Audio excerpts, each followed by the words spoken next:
the Big Bang, how does this work? And if I'm not wrong, there's a theory basically saying that the universe, which we know is right now expanding, at some point will collapse, and sort of what we see as the Big Bang, the beginning of our universe, was just, before that was a death of another universe, it shrunk again and exploded again. So yeah, they say this. They have this, the multi-universe. They say this in terms of. But because you said there has to be a beginning and an end. But if you think of a circle, it has no beginning and an end, but it's also closed. Like, the issue is you see, again, all of these things are theories which has no any facts. Yeah, of all what you said, these are you could say this is an assumption. Even it didn't even reach. In 10 years it didn't even reach to a theory. The Big Bang it reached to a theory. But this assumption, the multi-universe thing, it's assumption. They assume that there is a universe before, and this universe came. So still, it's an assumption done by some. Yeah. Even though some you could call it a theory, but again, the theory it should have kind of proofs to say that it is there. I'm not into the research proofs of that, but I think this. So I read it in journals. Yeah, they say it has no idea. The people who presented this, they will have some evidence for it. I didn't read the papers in the scientific community. I understand, but it has just literally again. It has no proofs, like physical I bet or they have physical some hints to it. They have hints. They have hints. They're reasonable. Because that's what they say. They say at the end of the day, when this universe, it will shrink eventually, and when it will shrink, everything will collapse, and then it will restart again, and then it will shrink. I'm talking about the beginning of everything.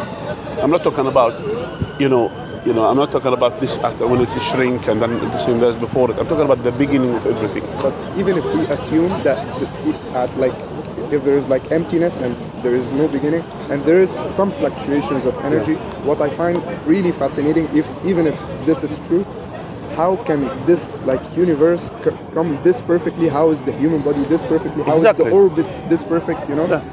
They cannot. This cannot be just. It cannot be random. Random. It cannot be random. It cannot not be. Okay. You have a logical conclusion that explicitly rules out that it cannot be random. There must be like.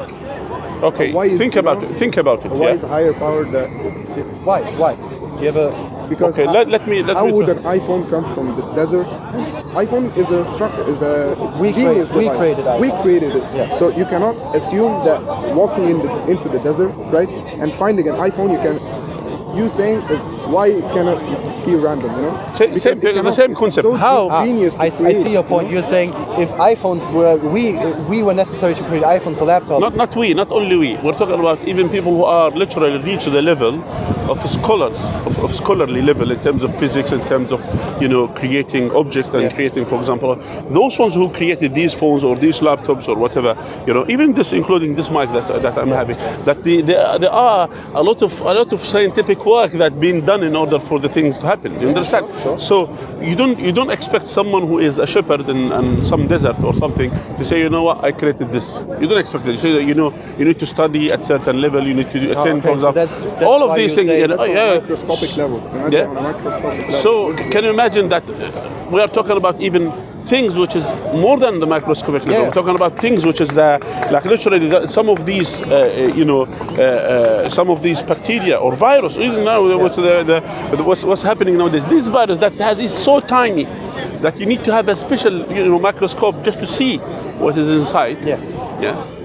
So, and it has a life and it does things. Do you see the point?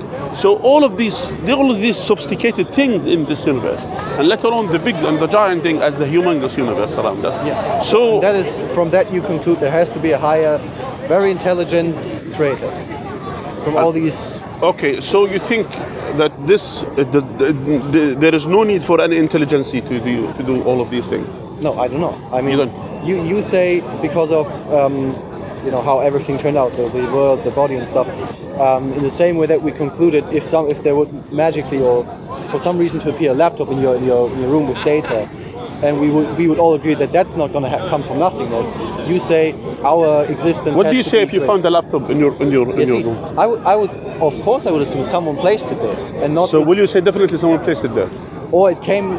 Will you say sincerely, and seriously, that you say this? Are you able to say at any point that this laptop was created from nothing, came into your room, with all of these data? Will you say this? Particles of sand. Is there any possibility? Over the Of time. course, Is there any possibility that it could happen? Highly unlikely. I would say it's nearly impossible that is possible. So it's impossible. However, this is you cannot say from the laptop scenario, you cannot take this as an analogous for the creation of the universe. I'm just let's listen. If we agree on the laptop scenario, Yeah. then we'll agree on other things. Yeah. I will tell you why. Because listen, we're not talking about a random incident that happens. We're talking about many incidents. For the laptop now. Not laptop. In this universe, many incidents that came into many incidents. This universe, the orbits, the sun, the moon, the way that it's structured, the possibility of the life on Earth, the life itself. All these creatures, yeah, all these things that came into existence, yeah, and each one has its own sophisticated body, which is different than the others. Yeah. And us as a human being, and us being, reproduction, and all of these sophisticated things that we're not talking about one incident. If you said it is impossible, or most likely to be impossible for a laptop to happen, I'm not talking about one incident. I'm talking about all these millions or trillions of all of these incidents that happens in this universe, which is pretty much impossible each one to happen, but yet it happened. Do you see the point? So if I say that incident, if you see the laptop incident that took place, then okay, what about another phone to be there? What about other things to happen? What about other sophisticated things? What about if you see socks placed on your socks? No, I'm not talking about sophisticated, just socks, just to be there on your bed, and then you say, oh, maybe the article, or these particles, they came together, they made these strings, and these strings they just fold in each other in order. It might be a possibility, but it is tiny compared to a reasonable explanation. Absolutely Not even agree. tiny. But however, not even tiny. Not even tiny. basically But compared to absolutely, yes. So it doesn't. So that's why. How about us as a being, as a human being? How about us? How we came into existence? If our socks, yeah, Cannot come into being from nothingness. How us as a human being came from without any randomness? I see your point. Yeah. So do you see the point? And someone who studied physics. I see the point you're trying to make. Because I'm a mathematician, I myself, so I understand what I'm talking about. So when I'm saying this, when I'm saying this to you, I'm saying this to you out of understanding the physics, understanding the mathematics, and understanding that these things, it cannot happen by nothing. So it has to have. Definitely. So let's say, for example, hypothetically, that there is a higher being. This higher being. That's the solution which we came to the conclusion. This higher being, create all of these things and made all of these things, and that's what the Greek philosophers, they call it the unmoved mover. The one who moves everything, but is not moved. Is not moved by anything. That means has the three main characteristics. What is it? What are they? He's all powerful to create this universe. He's all knowing, that he is so knowledgeable to do things, and has a will, meaning there is no. It's not random. It's not random. He does things with intent. He does things with intention. He does with intent to do things. That's what we call it, the God, the divine, the creator of the heavens and earth. Now, many of the religions didn't come to answer many of the questions, including, for example, Christianity, because what happens? They made it a bit more complicated. They made this higher being. They give him the attribute of a human being. That this all-powerful becomes suddenly with no power. This all-knowing becomes suddenly doesn't have the knowledge of certain things. The one who's have the will, suddenly he has no control of his will. So all of this, that's what the Son, in the Trinity, in the Christianity, that became weak. People ask him about certain question, he can't answer the question because he doesn't have the knowledge of them. And as well, the third thing, that he doesn't have a will, and he was referring to the will of his creator. So the point is, they try to give the attribute of the human being to this person, where in fact, and that is where the misguidance that happens in Christianity. And that's why, of course, when they come to the point to say, why all of these calamities, all these earthquakes, all of these problems that happen and this and that, where is this the merciful God that he is talking about his mercy and his compassion? So they came to the conclusion that God must be unjust and he's not taking care of the world. Yeah, and then they say to answer it, they say this is the devil's war. This is not the that's the solution. That's the solution to this problem. I see. But in fact, in Islam, no, we don't hide behind our thumbs.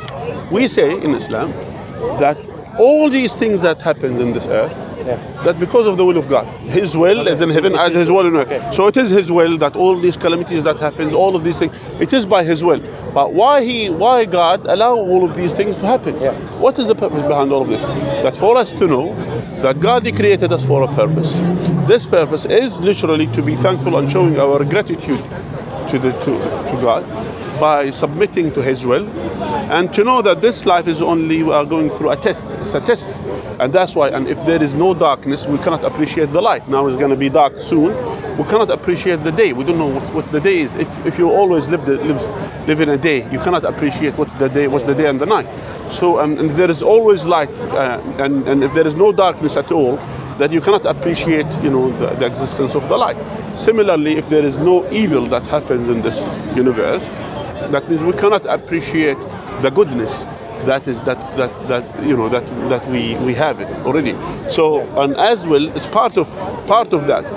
God is able to create. God created angels, which they are fully submissive to His will, and they don't make sins, and they are just only submitting to His will. So that's, if He wants to create more, more people to submit to Him, He will create more angels. But God wanted to create a creation that has a will, not just only like an animal that they just only about the food and reproduction and their desire, and not like the angel that just only submitting to His will. No, God wants this human being that has a desire and yet resist his or her desire in order to submit to the creation, to their Creator. Okay. So God wants this to happen. So that's why, and if there is any hardship that the people face, that people will not understand the concept of the test in this world. And that's why we say whatever happens, that God has said, even our Prophet, peace be upon him, he said in a hadith, he said everything that happens to the believer, that is good. Anything that happens. If something sad happens to him, something evil or sad that happens to him, and he is patient. He's paying severance towards it. He's dealing with it according to the will of God, and this is good. And this is good for him, because at the end of the day we know that this life is limited. Eventually, all of us we're gonna die, and then we're gonna be accountable for our deeds that we have done. On the other side as well, if something joyful happens to this person, and he is thankful to God for the things that happens to him, and that's good for him. So on either side, it is good whatever happens. So do you see how that's how Islam answers this question, and that's how Islam will say, no, actually, it is actually the will of God that whatever happens, it is by the will of God. Okay. Someone will argue, what about a child or a baby that dies and has an innocent baby, whatever? Yeah, it happens. These things happen. But God, you don't know what God has prepared for this innocent child in the hereafter. We don't know all of these things. So that's why we leave all of these things, and we believe that this God is all just, all merciful, but as well we have to turn to His mercy. And He showed His mercy as well to all of the things that is around us. For example, like you were born and your mother took care of you. And if you think about it from random people who are from atheist, understanding, to say, okay, why does the mother need to take care of her child? And think about it. I mean, why does she need to do that? Think, if you deeply think about it, if you think that for our survival, or for example for reproduction, that this you can say natural disposition that we have, and this innate that we have, in order just to protect our lineage. But okay, hold on a second. But if we do this, what is the purpose? What's the purpose of that? There are a lot of human beings. If it's about just a human being, we have a lot of human beings. Why every single mother was very careful about her own children and taking care of them and protecting them, and they might even lose their lives, literally protecting their children. that's one of the things which we believe that God has mentioned, and our Prophet, peace be upon him, he said that part of the mercy of God that he has sent down on earth, and he has sent down amongst us, that to the extent that a mother will take care of her children, whether a human being or animal or something, that's part of his mercy. Made it amongst us. Yeah? And that's why these things are in our nature. And that's how Islam answers all of these questions about, the existence and all of these things. So your answer to the question, why is there suffering if there is supposed to be a God, is in Islam you say it is God's will to sort of make us appreciate all the good things in life. If there's no hardship, you cannot allowed it to happen. Yes, God allows these things to happen.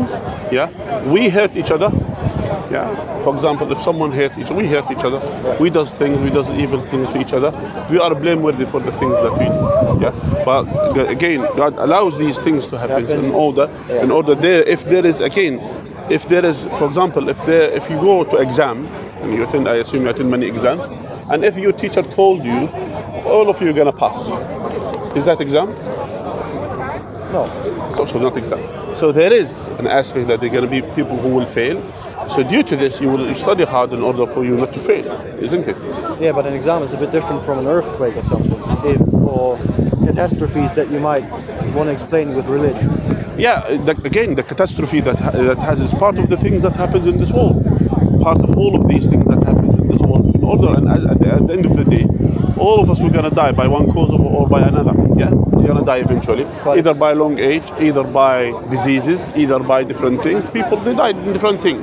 Yes. True. Now, if people dies through an earthquake or if people dies due to different things, yeah. This is the thing here for the people to realize about. Okay, we need to turn to God. We need to know at the end of the day, all of us, for us as Muslims, for example, you think we don't get hurt? We're like other human beings. I know, right? Yeah, we're like other human. We get hurt. We suffer, and many Muslim land, nowadays you see, unfortunately, there are wars and different things. Yeah, so these things happen. Yeah, but look how the people deal with it. Look how the people, literally, their mental stability, how dealing with it. Yeah, praying and knowing that even if I die, at least I wanted to say. See, this is knowing and believing is two different things. They believe in that, and for them they say I know because they believe in it so firmly. Yeah. And I respect it. If you're a firm believer in that and you believe it so firmly that we're also discussing about this. We're speaking about the difference between blind faith, like we're just believe that we're gonna go to heaven if we go. We have also evidence. We don't just I believe in God and that's it.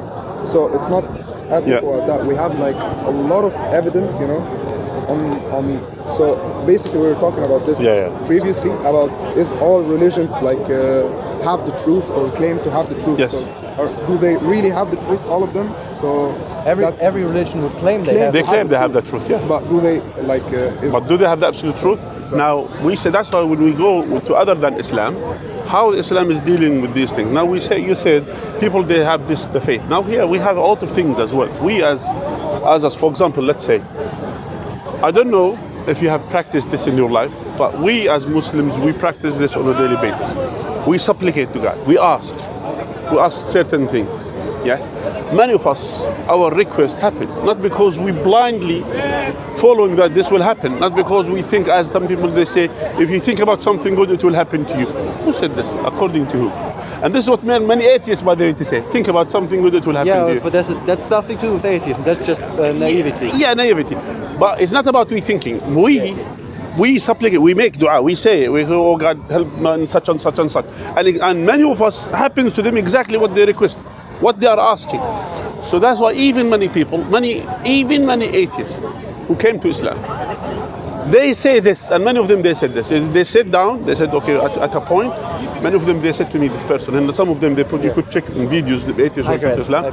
And there is one doctor in America, he was atheist, what's his name? Something. One of the doctors, he was one professor, mathematics.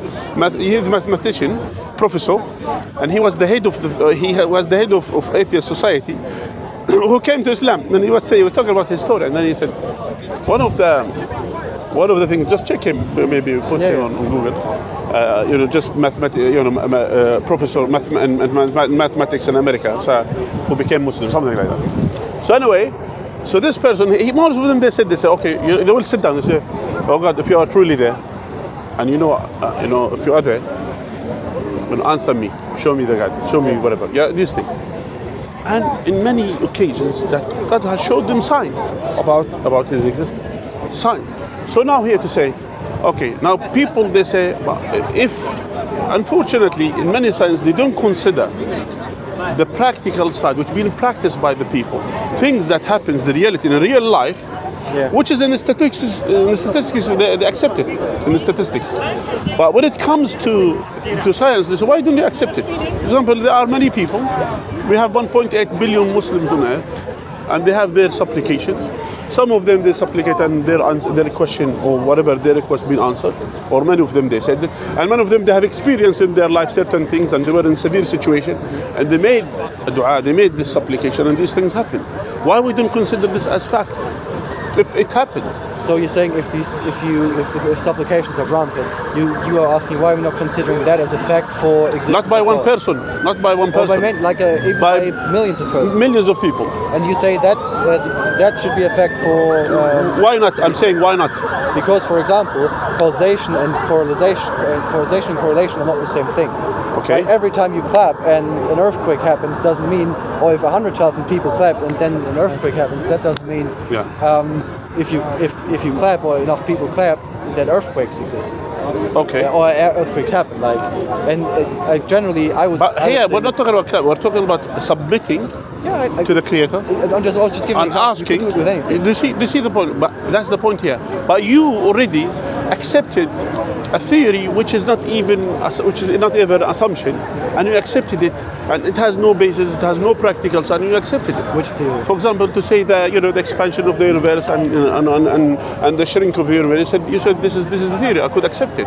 You accept it without even any proof, without even any practical side of it. You see why?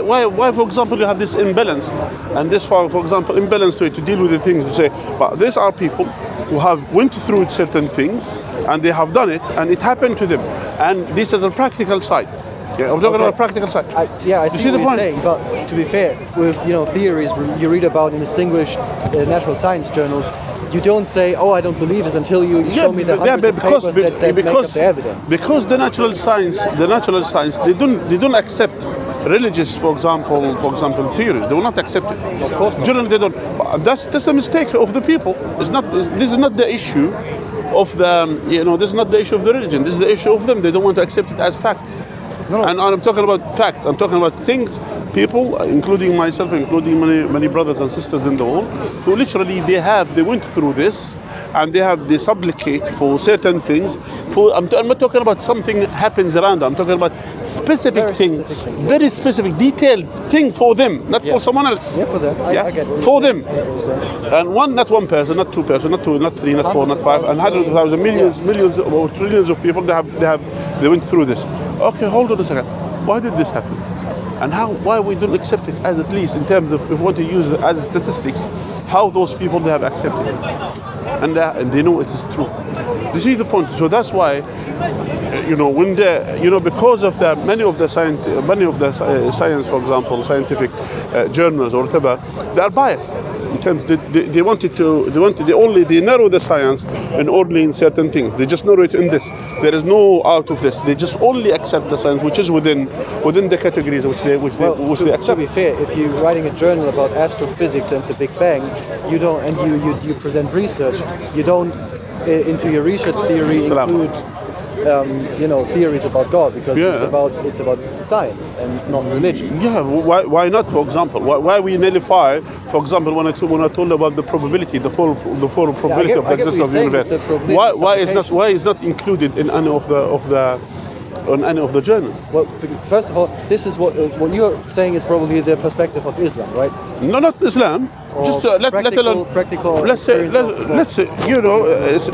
you could name it whatever you want to name it. The point is, you see that because they are biased in terms of they are narrowing the facts in certain things.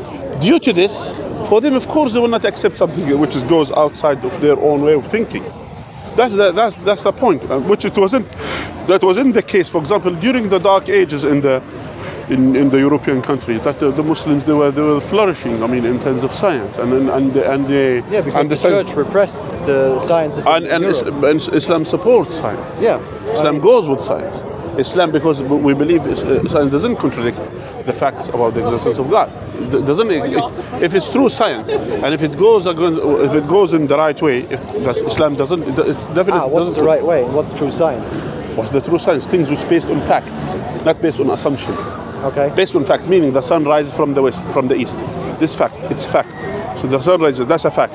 No two will say to you, maybe it's not. No, everyone agrees on this. That's a fact. Yeah? So as long as, for example, about even the fact about the sun, the moon, the things about our existence, about our eyes, we have two eyes, all of these things, yeah, facts, things which is based on facts, it doesn't contradict Islam. Simple as that.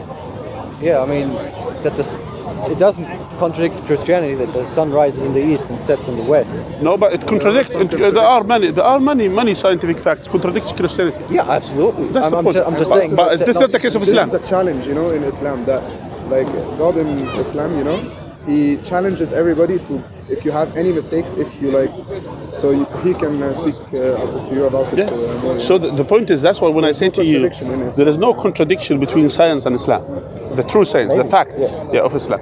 So due to this, Islam, many of those, as I told you, many of those scientists, many of those philosophers, or you name them, many of them they accepted Islam because Islam literally goes with the right intellectual, you could say, thinking.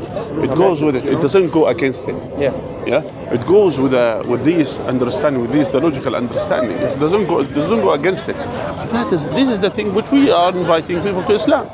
And that's why when I say to you, and this is the advice for you and advice for anyone who is thinking to rethink and read Islam, read the Quran, read what the Quran is saying. For example, the Quran starts with the second chapter of the Quran that talks about, if there is any contradiction, that then just find any contradiction in the Quran. So God is challenging from the beginning of the Quran to find any contradiction. And this book, it has no doubt. So Allah says there is no doubt in this book. So that means if you find doubt, bring it up. And this challenge was for the last 1400 years. People, they give random things. They give random things. They give different things. They give whatever they want to do. But here the Quran goes again. This is this is. Please find his name, please. I didn't find, I don't have internet. Okay.